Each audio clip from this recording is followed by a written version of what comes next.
Hello，大家好，我是教主 CWell。今天的视频来迅速过一下最新爆料的11代工野战阿尔普大概是个什么水平。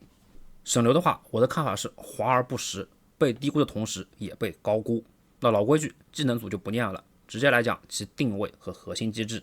那么这支武将的定位，我认为是一个群 debuff 放大器，并且搭配的武将必须有一定的 debuff 手段，才能保证其技能组正常的运作。那么其核心机制是3技能的白银效果，每施加5次 debuff 能获得一个持续10秒的白银效果，期间有概率扩散 debuff 至另外3个目标，也就是把你 A 的目标来自于你自身的 debuff 里随机取2个扩散出去。那么为什么说被低估了？因为这个技能其实比我们想象的更容易触发。我拿阿尔普海尔曼 P 的组合举例，海尔曼的4技能摸奖能对3个目标叠毒，那已经算作施加3次减益，再配合阿尔普的觉醒技，每次施加 debuff 会对命中的目标再减防 5%。既然海尔曼命中了3个，那么这个觉醒技也会算作3次，也就是说这个组合只要海尔曼摸奖或者开大了，那就是稳稳的6次施加减益，从而触发了阿尔普的白银效果，并且阿尔普自己开大后每3秒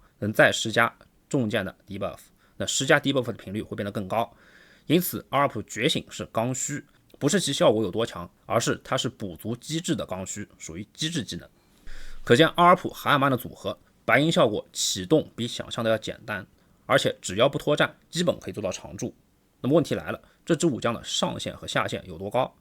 白银效果最理想的是抽中重剑和中毒效果，那么可以多打3个目标的重剑等于多打1500的系数，另外多3个目标的叠毒不仅可以加技伤，也在帮海尔曼的觉醒技技术多6次。不过要注意的是，阿尔普的4技能要目标受到更多的 debuff 才能多打一次，最高为1000的系数。那可能会有人觉得这个组合要带匕首，并且海尔曼做主将，天赋点出刺龙之尾减速，才能够增加其 debuff 的手段。而我觉得恰恰相反，阿尔普海尔曼的组合一定要精化 debuff， 自己能放的 debuff 越少越好，这样抽到重剑和中毒的概率才高。因为这个组合常驻的 debuff 已经有3项，分别是阿尔普的重剑、海尔曼的中毒和阿尔普觉醒技的减防，没有必要再添加多余的 debuff 作为干扰项。所以相比于带匕首和辅助天赋做主，我觉得带号角加技能天赋早点开大才是正解，依旧秉持着花里胡哨不如早点开大的思路。那么为什么说阿尔普同时也被高估？主要从以下几个维度。第一，野战是动态的，我已经多次强调，真实野战有大多数时间是在行军和切换目标的，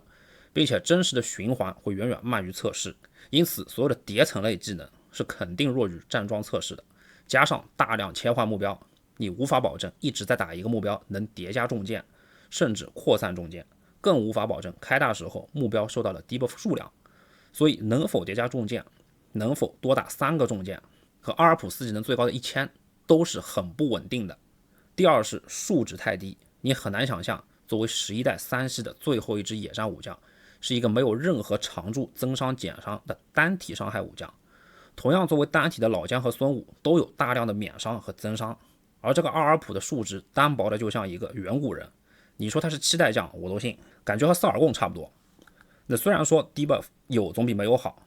但是在如今伤害和数值都爆表的环境下，这些 debuff 能否引起质变，我深表怀疑，还不如直接一个暴力伤害。况且阿尔普海尔曼的组合的增益也存在一定的悖论，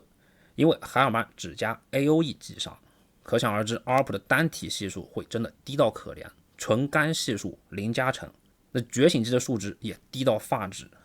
减防叠满就减 10% 的防御，实在太蚊子腿了。至于阿尔普对标的是谁，我觉得是珍珠。那熟悉我的观众都知道，我一直是珍珠黑，但这次不得不帮珍珠说话了。珍珠兜底有2800系数和极致的坦度，说野战的珍珠是最弱武将都不过分。但阿尔普但凡白银效果抽不到重剑，那伤害就很不稳定，加上没有增益减益，作用还真有可能不如珍珠。那至于说测试和实战的差距，我觉得可以参考萨尔贡，测试都可以打好打满，而到实战因为走路切换目标的问题会远差于理论值。那最后关键问题，要不要练？我觉得一般的1攻或者2攻的玩家大概率可以跳过了，那至少是先观望，但是3攻以上还是必练。个人的3攻会用秦始皇诸葛亮、亚述里狗、奥尔普海尔曼，因为我觉得即便奥尔普再垃圾，也比现在用诸葛飞利强。那如果这次实战下来，奥尔普真的很垃圾，就可以得出一个结论：在万国，你永远不可以相信叠层。OK， 那么这个视频就到这边，感谢各位的观看，拜拜。点赞加关注，感谢您的支持。